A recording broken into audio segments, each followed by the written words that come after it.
O eto, mga bossing, dahil napag-usapan na din ho natin si Buloyski, ituloy na natin si Buloyski. Oh, napagalitan. Ano po? Buloyski, binoljak ng korte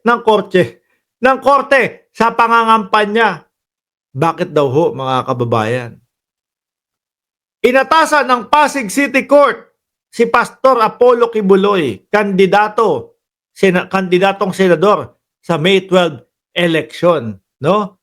Na magpaliwanag sa ginawang campaign message sa mga supporters kamakailan. Ako hindi ko napanood 'yun.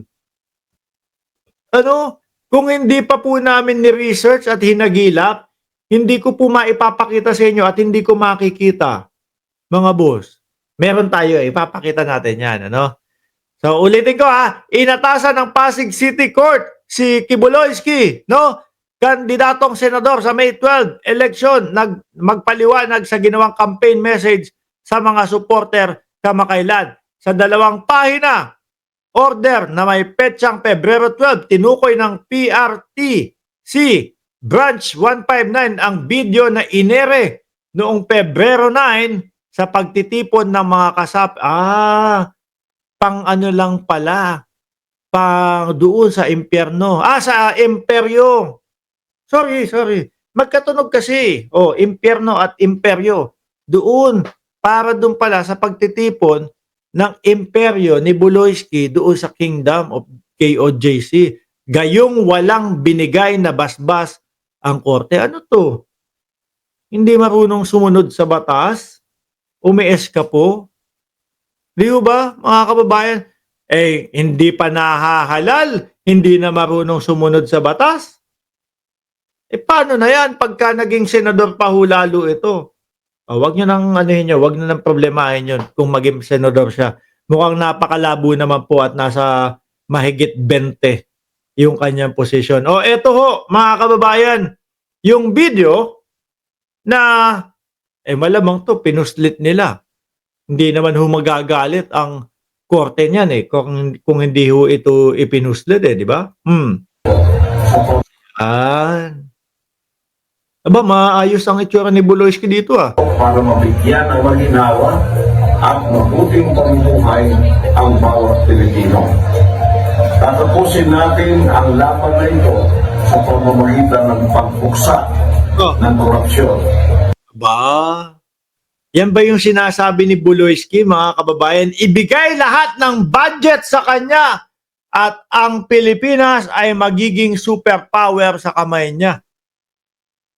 Tatapusin daw po yung korupsyon, Ay, nako. Eto na naman tayo sa pangako ng mga kumakandidato. Pero ako ho, mga bossing, naniniwala ho ako na dapat yung mga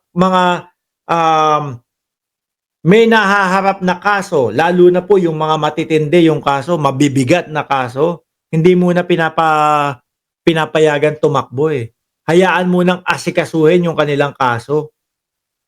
Ano po? Harapin mo muna yung kaso mo, hindi yung idadagdag mo pa itong pangangandidato sa problema nyo. Bagay, malayo naman po. At imposible naman pong manalo. Sabi ni Luz Valdez, nasa kulungan na nga, mayabang pa rin. Huwag nating hayaan ang kaban ng bayan ay lapastanganin ninuman ang mga opisyal ng gobyerno. Galit yata kay Inday Sara Duterte. No? Pinaparinggan yata ang vice-presidente. Bakit? Sila po yung hanap ng hanap. Nasaan ang transparency ng gobyernong ito? Pero tayo po yung may hinahagilap sa kanila. Tayo po yung may mga katanungan sa kanila. Di ba? Na ayaw nilang magpaliwanag kung nasaan yung mga kaperahan na yun. Sabi ni Isko Flores, sana pag nahuli na si Roque, pagsamahin sila ni Buloyski sa kulungan. Hindi, ganito yan. Yung kay Roque, ano pa lang naman yung kumbaga, wanted pa lang siya sa Kongreso. Ayan, linawin ho natin Si Roque, mga kababayan, wanted pa lang sa Kongreso. Okay ho? Pero merong nagsampa ng kaso kay Roque, mga kababayan, na ang kinaso ho ay human trafficking. O, pag nahuli si Roque, no? Hindi. Pag nahuli si Roque, ang pasok niyan sa oblo ay sa oblo po ng Kongreso, mga kababayan. Doon lang muna ho yan. At hahagilapin yung mga dokumento. Ang malas ni Roque, kapag habang nandoon siya sa oblo ng Kongreso, biglang umakyat, no? Yung ikinaso sa kanya sa korte at sinabi, kailangan na ng warrant of arrest nitong tao na to kasi hindi sumisipot. Kasi hindi nagpapakita doon sa, kumbaga, sa mga preliminary hearing niya. Yari ho. Bakit? Diretso ho yan, mga bossing, doon sa malamig na rehas na talaga. Kasi yung sa yung sa Congress, kumbaga parang detention lang na, parang kwarto, parang ganito lang ho, mga kababayan, yung sa Congress. Makakahiga ka, makakapag, yung tipo ho bang relax ka kasi may aircon pa. Pero kapag yung ikinaso sa kanya, habang nandoon siya sa loob ng Congress, mga bossing, biglang umakyat at sinabi kailangan ng warrant, kailangan ng arestuhin si Roque, rekta na po yan. No? Punta na po yan doon sa may malamig na bakal, di ba? Pambansang Nanay Survivor 379, present daw po siya, ayoko mapagalitan. Kaya sinoutout ko na po at nandiyan si Alexardo Maycom. Yan, mali sa gobyerno natin. Dapat ang kandidato na may kaso, dapat hindi na makasali sa halalan. Ayun, oo nga naman. At tapos naman po, etong kay Buloyski, nasa naman po yan eh. Kumbaga, nasa totoong kulungan na po yang si Buloyski. Kaya hindi pa po pwedeng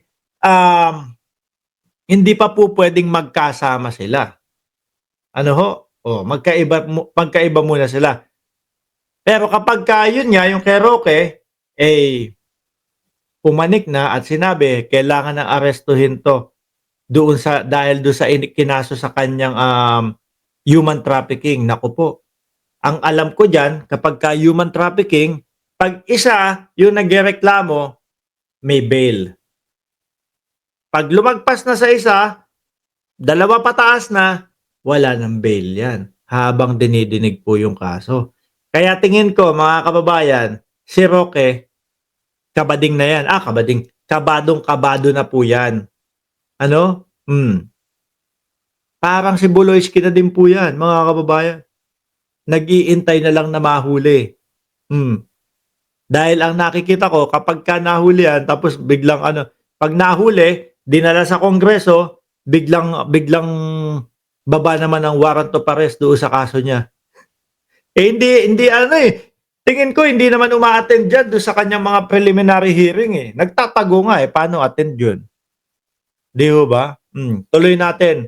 Kampo ni Kibuloy. Dapat yung ganyan, disqualify na. No? Hindi na dapat hinahayaan tumakbo. Lalo na ang mga mambabatas ay may tungkulin na proteksyonan ang pera ng taong bayan. Talagang pera ang focus ni Buloyski, Nandun lang siya nakatuon, Sabi ni Kiara May, Sir Mark, bagay na magkakosa si Roque at Buloyski. Para pag gusto. Di ko na tinuloy. Basahin niyo na lang po. Grabe pala tong si Kiara May. Ako, ang tanong ko lang minsan, hindi kasi minsan pumapasok sa isipan mo no? Paano kaya sila nagko-call jacks? Paano kaya nagko-call jacks? Patagilid ba para hindi makita ng mga kapwa preso?